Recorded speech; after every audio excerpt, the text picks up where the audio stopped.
Hello दोस्तों, मैं प्रद्युम्न आप सभी का स्वागत करता हूँ PS0099 क्लासेस के एक नए वीडियो लेक्चर में।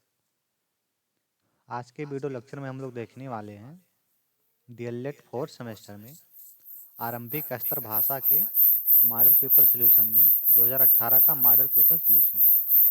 इसके पहले हम लोगों ने इंग्लिश, उसके बाद में सामाजिक विज्ञान और विज्ञान, इसके मॉडल पेपर सॉल्यूशन में 2016 से लेकर 2023 तक के मॉडल पेपर सॉल्यूशन को पूरा कवर कर लिया है। और इसके साथ ही राजन सीरीज के सारे सब्जेक्ट के हमने कवर कर लिए हैं। तो अभी तक अगर आपने उन सभी वीडियोज़ को नहीं देखा है तो चैनल के प्लेलिस्ट में जाके उन सभी वीडियो को देख लेंगे। और उस क्लास का आप PDF नोट अगर चाहते हैं तो आप हमारे टेलीग्राम चैनल PS0099 क्लासेस, वहाँ से उसका पूरा PDF नोट प्राप्त कर सकते हैं। तो चलिए शुरू करते हैं। देखिए, आरंभिक स्तर पर भाषा एवं गणित के पठन लेखन क्षमता का विकास जो है, ये आपका प्रथम प्रश्न पत्र है, जिसके लिए एग्जाम टाइम में 2 घंटे का समय मिलता है और टोटल पूर्णांक यानी कि 50 का होने वाला है। प्रश्न नंबर 1 हमारा शुरू होता है वस्तुनिष्ठ प्रश्नों से, जो कि आपका प्रश्न नंबर 1 से प्रश्न नंबर 15 तक देखने को मिलते हैं। प्रश्न नंबर 1 हमारा, वर्णों के सार्थक समूह को क्या कहते हैं? वर्णों को जो सार्थक समूह होता है उसको क्या कहते हैं? शब्द, वाक्य, वर्ग या इनमें से कोई नहीं। तो वर्णों का जो सार्थक समूह होता है उसको हम लोग क्या बोलते हैं? तो उसको हम लोग बोलते हैं शब्द। यानी वर्ड क्या होता है, जैसे मान लीजिए ये लिखा है, एक वर्ड ये हो गया और एक ये हो गया, ये बन गया आपका राम। तो ये वर्ड का सार्थक समूह तो आपका क्या बन जाएगा? ये बन जाएगा शब्द। तो वर्णों के सार्थक समूह को शब्द कहते हैं, यानी कि ऑप्शन नंबर ए जो हमारा है बिल्कुल सही आंसर हो जाएगा इस प्रश्न का। क्वेश्चन नंबर 2 है, आ ई उ री जो है ये किस प्रकार के स्वर हैं? ये जो है किस प्रकार के स्वर हैं? ऑप्शन दिया गया है दीर्घ, प्लुत, ह्रस्व या इनमें से कोई नहीं। तो अगर हम आ ई उ और री की बात करें तो ये आपका होते हैं मूल स्वर। ये होते हैं आपके मूल स्वर। इन्हीं मूल स्वरों को हम लोग बोलते हैं ह्रस्व स्वर। इन्हीं मूल स्वरों को ह्रस्व स्वर बोला जाता है। तो इस प्रश्न का right answer option number C हो जाएगा। ऑप्शन नंबर सी इस प्रश्न का राइट आंसर हो जाएगा। क्वेश्चन नंबर 3 है, इस विराम चिन्ह को हम लोग क्या कहते हैं? ये जो विराम चिन्ह है ये कौन सा विराम चिन्ह है? तो ये विराम चिन्ह आपका अगर ऑप्शन में देखें तो दिया गया है प्रश्नवाचक, अल्प विराम, पूर्ण विराम और विषमय सूचक। तो इस प्रश्न का जो राइट आंसर है वो ऑप्शन नंबर डी हो जाएगा, विषमय सूचक विराम चिन्ह है। यानी विषमय सूचक विराम चिन्ह क्या होता है? तो जिन वाक्यों में आश्चर्य, हर्ष, शोक, घृणा इत्यादि के भाव व्यक्त हों उन्हें विस्मयादि बोधक या विस्मय सूचक वाक्य कहते हैं। इन वाक्यों के अंत में जो चिन्ह लगाया जाता है उसी को हम लोग बोलते हैं विस्मयाद बोधक सूचक चिन्ह या विस्मयाद बोधक चिन्ह। यानी कि इसी ये चिन्ह जो होता है मार्क ऑफ एक्सक्लेमेशन, ये आपका होता है विस्मयाद बोधक चिन्ह। नेक्स्ट क्वेश्चन देखते हैं। क्वेश्चन नंबर 4 है, अतिवृष्ट का जो है विलोम शब्द क्या है? अतिवृष्ट का विलोम शब्द इनमें से कौन सा है? अगर हम अतिवृष्ट की विलोम का बात करें तो अतिवृष्ट का जो विलोम होता है वो आपका होता है अनावृष्ट। ऑप्शन नंबर बी जो है ये इस प्रश्न का राइट आंसर हो जाएगा। क्वेश्चन नंबर 5 है, या रा ला व व्यंजन है। ऑप्शन दिया गया है संयुक्त व्यंजन, ऊष्म व्यंजन, अंतस्थ व्यंजन या स्पर्श व्यंजन। इनमें से कौन से हैं? तो अगर हम संयुक्त व्यंजन की बात करें तो संयुक्त व्यंजन आपका छा, त्रा, ज्ञा और सरा होता है। ऊष्म व्यंजन में आपका शा और हा होता है। अंतस्थ व्यंजन में आपका या, रा, ला और वा होता है। स्पर्श व्यंजन में टोटल 25 होते हैं स्पर्श व्यंजन, जो आपका का वर्ग से मा वर्ग तक होता है। तो इस प्रश्न का राइट आंसर हमारा ऑप्शन नंबर सी यानी अंतस्थ व्यंजन हो जाएगा। क्वेश्चन नंबर 6 दिया गया है, किसी भी संख्या के कितने मान होते हैं? ऑप्शन दिया गया है 4, 1, 10 या 2। तो किसी भी संख्या के अगर हम मान की बात करें तो किसी भी संख्या के टोटल 2 मान होते हैं, जिसमें पहला आपका स्थानीय मान, पहला स्थानीय मान और दूसरा जातीय मान। तो इस प्रश्न का right answer option number D हो जाएगा 2। क्वेश्चन नंबर 7 दिया गया है, गणित की मूल संक्रियाएं हैं, गणित की मूल संक्रियाएं कौन सी हैं? ऑप्शन दिया गया है गुणा भाग, जोड़ घटाना, जोड़ घटाना गुणा भाग, या केवल जोड़। तो गणित की मूल संक्रियाएं जो होती हैं तो आपका जोड़ भी होता है, घटाना, गुणा और भाग, यानी कि ये चारों होते हैं। तो ऑप्शन नंबर सी जो है इस प्रश्न का राइट आंसर हो जाएगा। क्वेश्चन नंबर 8 देखते हैं। क्वेश्चन नंबर 8 दिया गया है, संख्या हमारा है 85-30 में सैकड़ा वाली संख्या बताइए।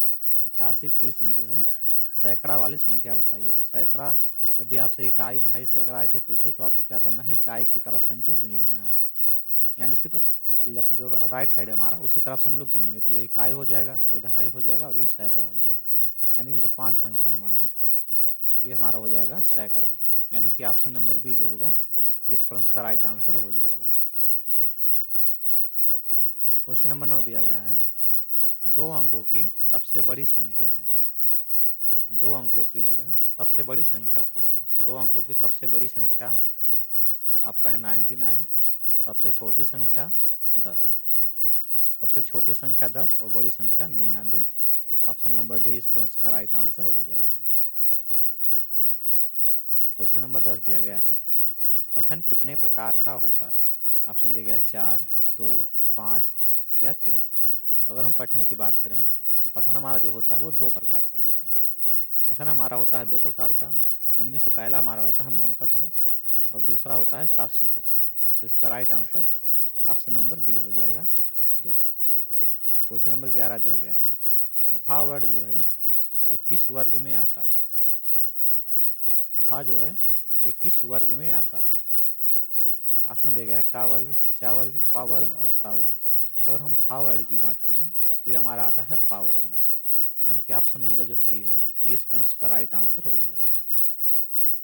क्वेश्चन नंबर 12 है, निम्न संख्याओं में अवरोही क्रम है, यानी इनमें से कौन सा है जो अवरोही क्रम है? तो अगर हम अवरोही क्रम की बात करें तो इसमें क्या होता है, घटता हुआ क्रम, यानी इसमें पहले सबसे बड़ी संख्या लिखी जाएगी, फिर उससे छोटी, फिर उससे छोटी, उससे और लास्ट में सबसे छोटी संख्या लिखी जाएगी। तो यहाँ देखिए इसमें तो मान लीजिए छोटी संख्या लिखी है लेकिन लास्ट में बड़ी संख्या, ये नहीं होगा। ये छोटी है ये बड़ी हो गई, ये भी नहीं होगा। ये देखिए यहाँ सबसे बड़ी संख्या और लास्ट में सबसे छोटी संख्या, यानी कि ऑप्शन नंबर ए जो है इस प्रश्न का राइट आंसर हो जाएगा। क्वेश्चन नंबर 13 दिया गया है, किसी संख्या में शून्य से गुणा करने पर जो है प्राप्त गुणनफल होगा, यानी किसी संख्या को अगर शून्य से गुणा कर दिया जाए तो उसका गुणनफल क्या आएगा? ऑप्शन दिया गया है दुगुना हो जाएगा, या यथावत रहेगा, या चौगुना हो जाएगा, या शून्य हो जाएगा। तो कोई भी संख्या होगी उसको हम अगर जीरो से गुणा करते हैं, कितनी भी बड़ी संख्या चाहे क्यों ना हो, चाहे कितनी छोटी ही संख्या क्यों ना हो, अगर जीरो से गुणा करेंगे तो जीरो ही मिलेगा उसका गुणनफल, यानी कि ऑप्शन नंबर डी जो है ये इस प्रश्न का राइट आंसर हो जाएगा। क्वेश्चन नंबर 14 दिया गया है, सम्मान शब्द उदाहरण है। ऑप्शन दिया गया है संयुक्त व्यंजन, द्वित्व व्यंजन, फिर आपका दिया अनुनासिक व्यंजन या उपयुक्त सभी। सम्मान जो है ये किस प्रकार का व्यंजन है? तो अगर हम सम्मान देखें तो ये हमारा है, सम्मान जो हमारा ये द्वित्व व्यंजन है। द्वित्व व्यंजन होते क्या हैं? तो द्वित्व व्यंजन वह व्यंजन होते हैं जिनमें एक वर्ण अपने जैसे ही वर्ण के साथ प्रयुक्त होता है एवं एक वर्ग और उसका अर्ध जो है अर्ध रूप दोनों एक साथ ही प्रयुक्त होते हैं, जैसे कि आपका हो गया मक्का, चम्मच, सम्मान, बिल्ली इत्यादि। नेक्स्ट क्वेश्चन देखते हैं। क्वेश्चन नंबर 15 दिया गया है, तुरंग शब्द जो है पर्यायवाची है। तुरंग किसका पर्यायवाची है? ऑप्शन दिया गया है शेर, ईश्वर, घोड़ा या मनुष्य। तो तुरंग अगर हम शब्द की पर्यायवाची देखें तो तुरंग का पर्यायवाची आपका घोड़ा है। इसके अलावा है घोटक, अश्व, संधो इत्यादि जो है ये सभी आपके घोड़े के पर्यायवाची शब्द हैं। तो इस प्रश्न का right answer option number D हो जाएगा, यानी कि घोड़ा। नेक्स्ट और यहाँ से हमारा शुरू होता है अत लघुत्तरीय प्रश्न, जो कि होगा प्रश्न नंबर 16 से प्रश्न नंबर 30 तक। प्रश्न नंबर 16 से 30 तक अत लघुत्तरीय प्रश्न देखने को मिलते हैं। प्रश्न नंबर पहला आपका है, पठन कौशल से क्या अभिप्राय है, या पठन कौशल जो होता है वो क्या होता है? तो पठन कौशल जो आपका है, लिखित भाषा को पढ़कर अर्थ ग्रहण करने के जो है कौशल को पठन कौशल कहा जाता है।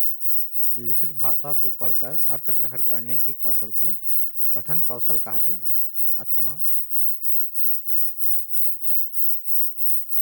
पठन का अर्थ लिखी हुई सामग्री को पढ़ते हुए उसका अर्थ ग्रहण करने, उसके पश्चात उस पर अपना मंतव्य यानी सोच विचार स्थित करने और फिर उसके अनुसार व्यवहार करने से है। तो ये आपका हो गया पठन कौशल। 17 नंबर है, अनुनासिक वर्ण जो है किसे कहते हैं? अनुनासिक वर्ण किसे कहते हैं? तो अनुनासिक वर्ण क्या होता है? तो जिन स्वरों का उच्चारण मुख और नासिका दोनों से किया जाता है वह अनुनासिक कहलाते हैं। हिंदी में अनुनासिक जो है, यहाँ वर्ड होना चाहिए। हिंदी में जो अनुनासिक होते हैं वर्डों की कुल संख्या 5 है। हिंदी में अनुनासिक वर्डों की संख्या कुल 5 है, जो कि आपका दिया गया है यहाँ। अंगा है, उआ है, या है, माँ और ना। उदाहरण अगर देखें इसका तो मुख, कुआं, कांच, टांग इत्यादि, ये आपका हो गया अनुनासिक वर्ण। आगे देखते हैं, क्वेश्चन नंबर 18 दिया गया है, स्वर किसे कहते हैं या स्वर क्या होते हैं? तो स्वर किसे कहते हैं? तो वह अक्षर जिनका उच्चारण करते समय हवा हमारे मुख से बिना रुकावट के बाहर निकल जाती है, उसे स्वर कहते हैं। स्वरों का उच्चारण होता है किसी अन्य अक्षर की सहायता के बिना स्वतंत्र रूप से होता है। हिंदी भाषा में कुल स्वर अगर हम देखें तो 11 स्वर हैं जो यहाँ लिखे हुए हैं। ये आपके हिंदी भाषा के 11 स्वर हैं टोटल। 19 है आपका, सम संख्या से आप क्या समझते हैं या सम संख्या किसे कहते हैं? तो सम संख्या क्या होता है? जो 2 से विभाजित हो जाए।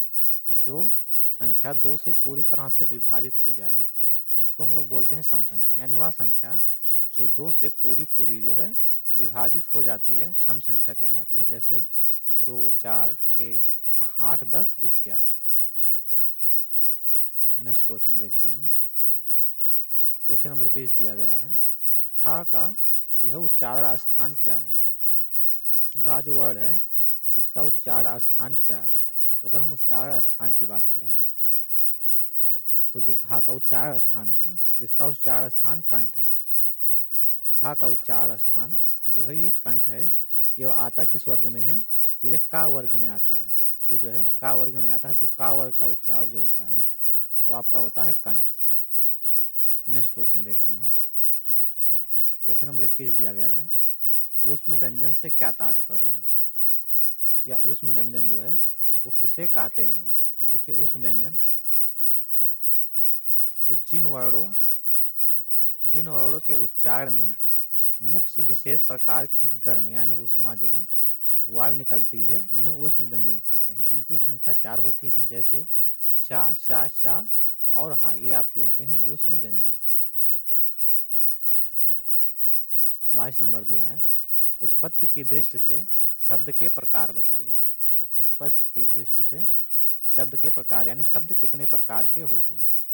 तो उत्पत्ति की दृष्टि से अगर हम शब्द देखें तो शब्द होते हैं 5 प्रकार के। उत्पत्ति की दृष्टि से 5 प्रकार के शब्द होते हैं, जिसमें आपका दिया गया है तत्सम शब्द, तद्भव, देशज, विदेशज और संकर। ये 5 प्रकार के शब्द आपके होते हैं उत्पत्ति की दृष्टि से। क्वेश्चन नंबर 23 दिया गया है, यौगिक शब्द से क्या तात्पर्य है या यौगिक शब्द जो है यो किसको बोलते हैं? तो देखिए यौगिक शब्द जो होते हैं आपके जो शब्द अन्य शब्दों के आगे से बने होते हैं, जो शब्द अन्य शब्दों के जो है आगे से बने हो तथा जिनके प्रत्येक खंड का कोई अर्थ हो उन्हें यौगिक शब्द कहते हैं। जैसे डाकघर, फिर आपका है देशवासी इत्यादि, ये सभी आपके होते हैं यौगिक शब्द। फिर आपका दिया गया है, विस्मय बोधक शब्द जो है, विस्मय बोधक वाक्य जो है किसे कहते हैं? विस्मय बोधक वाक्य जो है ये किसे कहते हैं? तो देखिए जिन वाक्यों में आश्चर्य, हर्ष, शोक, घृणा इत्यादि के भाव का व्यक्त हो उसे विस्मयादि बोधक या विस्मय सूचक वाक्य कहते हैं। इन वाक्यों को सामान्यतः विस्मयादि बोधक चिन्ह का प्रयोग किया जाता है। उदाहरण के लिए जैसे ओह, सुनकर दुख हुआ, शाबाश, बहुत बढ़िया। ये सभी आपके हैं इसके एग्जाम्पल। नेक्स्ट क्वेश्चन देखते हैं। क्वेश्चन नंबर 25 है, वर्ड किसे कहते हैं, इसके प्रकार बताइए। वर्ड किसे कहते हैं, इसके प्रकार बताइए। तो देखते हैं वर्ड क्या होता है। तो वह छोटी से छोटी ध्वनि जिसके और टुकड़े ना हो सके वर्ड कहलाती है। वर्डों को अक्षर भी कहते हैं, जैसे राम शब्द में रा और माँ के मिलने से बना है। रा और माँ जो वर्ड ये मिलने से बना है। 26 आपका है, गणेश शब्द के 3 पर्यायवाची लिखिए। गणेश शब्द के 3 पर्यायवाची। तो चलिए देखते हैं गणेश शब्द के 3 पर्यायवाची कौन कौन से हैं। तो पहला आपका दिया गया है गजानन, लंबोदर, विनायक, गणपत, एकदंत, सिद्धि विनायक, वक्रतुंड, महाकाय। फिर आपका है मोदक दाता, मंगल मूर्त, गौरी नंदन। ये सभी जो आपके हैं गणेश शब्द के पर्यायवाची हैं। क्वेश्चन नंबर 27 दिया गया है, कनिष्ठ, वरदान, उत्कर्ष के जो है विलोम शब्द लिखना है। कनिष्ठ, वरदान और उत्कर्ष के विलोम शब्द लिखना है। तो चलिए देखते हैं। अगर हम कनिष्ठ का विलोम देखें तो कनिष्ठ का विलोम क्या होता है, तो ज्येष्ठ हो जाएगा, वरदान का अभिशाप हो जाएगा, उत्कर्ष का अपकर्ष हो जाएगा, अपकर्ष हो जाएगा। ये हो गया आपका तीनों शब्द के पर्यायवाची। फिर आपका दिया गया है प्राकृतिक संख्या किसे कहते हैं। प्राकृत संख्या किसे कहते हैं या प्राकृत संख्या क्या होती है। तो चलिए देखते हैं। तो प्राकृतिक संख्या क्या होती है, गिनती में उपयोग की जाने वाली सभी संख्याएं प्राकृतिक संख्याएं कहलाती हैं। गिनती में उपयोग की जाने वाली सभी संख्याएं प्राकृतिक संख्याएं कहलाती हैं। जैसे 1, 2, 3, 4, 5, 6, 7 ऐसे आगे के करके और हो जाएगा। ये सभी प्राकृतिक संख्या है। इसको हम लोग यन से प्रदर्शित करते हैं। प्राकृतिक संख्या को यन से प्रदर्शित किया जाता है। 29 नंबर है, राम ने 16 पेन खरीदे, श्याम ने 12 पेन खरीदे तथा मोहन ने राम से 10 पेन अधिक खरीदे। तो बताइए कि मोहन जो है कितने पेन खरीदे। मोहन जो है कितने पेन खरीदे। तो देखिए राम द्वारा खरीदा गया पेन 16 है, श्याम द्वारा खरीदा गया पेन 12 है। अब जो मोहन है वो राम से 10 पेन अधिक खरीदता है। तो मोहन द्वारा खरीदा गया पेन तो राम से कितना खरीदा है, तो 10 अधिक। तो राम कितने खरीदे हैं, 16 पेन। इनसे कितना अधिक, तो 10 अधिक खरीदे हैं। तो जोड़ लेंगे, टोटल कितना हो गया, तो 26 पेन हो गया। यानी मोहन ने कितने पेन खरीदे, 26 पेन। क्वेश्चन नंबर 30 है और इस वीडियो का लास्ट क्वेश्चन, 45-47 में 5 का स्थानीय मान एवं अंकित मान क्या होगा। स्थानीय मान और अंकित मान क्या होगा। तो देखिए अगर हम 5 का स्थानीय मान देखें तो इसका स्थानीय मान आपका हो जाएगा 500। यानी कि इसके बाद जितनी संख्या होंगी उतना हम लोग जीरो बढ़ा लेंगे 5 के बाद, तो आपका 500 हो जाएगा। उसके बाद में इसका अंकित मान अगर हम देखें तो अंकित मान होगा, यानी किसी कोई भी संख्या लिखी होगी, चाहे इकाई पे हो, दहाई पे हो, सैकड़ा, हजार, कहीं पे हो, यदि उसका अंकित मान पूछता है तो वही संख्या होगी। जिस संख्या का अंकित मान बताना है वही संख्या हो जाएगी। अगर स्थानीय मान बताना है तो आप देखेंगे जिस संख्या का स्थानीय मान बताना होगा उसके राइट साइड में कितनी संख्या है उतनी जीरो उसके साथ लगा लेंगे, उसका स्थानीय मान हो जाएगा। तो उसका वहाँ पे स्थानीय मान हो जाएगा। आज की वीडियो हमारी यहीं समाप्त होती है। यदि आपको हमारी वीडियो पसंद आई हो तो चैनल को सब्सक्राइब करें और अपने दोस्तों के साथ शेयर करें। यदि आप क्लास का PDF नोट चाहते हैं तो आप हमारे टेलीग्राम चैनल PS0099 क्लासेस वहाँ से जाके प्राप्त कर सकते हैं। आज के लिए इतना ही, मिलते हैं नेक्स्ट वीडियो में। तब तक के लिए जय हिंद।